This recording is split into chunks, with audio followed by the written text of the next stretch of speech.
made the whole aspect clear to the people that there are phases to this entire process. An entire process will be done in a phase-wise manner. And the first phase will be, as I said, the land ownership, and that has been done now. Second phase will be the shifting of the municipal office.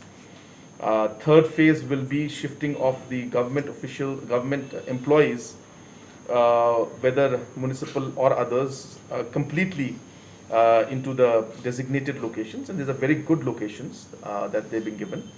So that will be the third phase.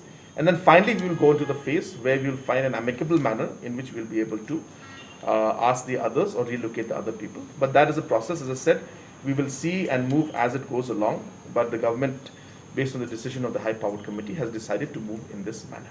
I'm not being able to give you the thing right now, but the process has started. As I said last time also to you, that 40 families had already shifted who were working at the departments. The process of the others also moving will start very soon. See, everything has to be moved in a legal manner. Because nobody can go above the law.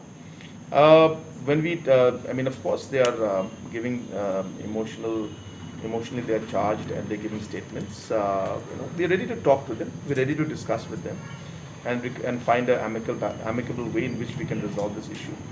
We're very clear, as I said, that we need to find a solution to this. It's been pending too long. And it is for the first time in the history of the state that any government has taken a very strong step and a concrete step towards resolving a very long pending issue. So not easy, but we are committed to this, and we will carry everybody along. We will talk to the people. These might be some individuals who have mentioned this, but if you look at the overall community and the people living there, all are not thinking the same line.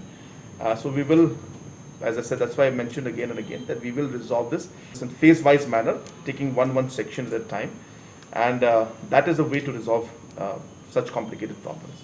No, it does not arise. So ownership of the land has been taken by the government now.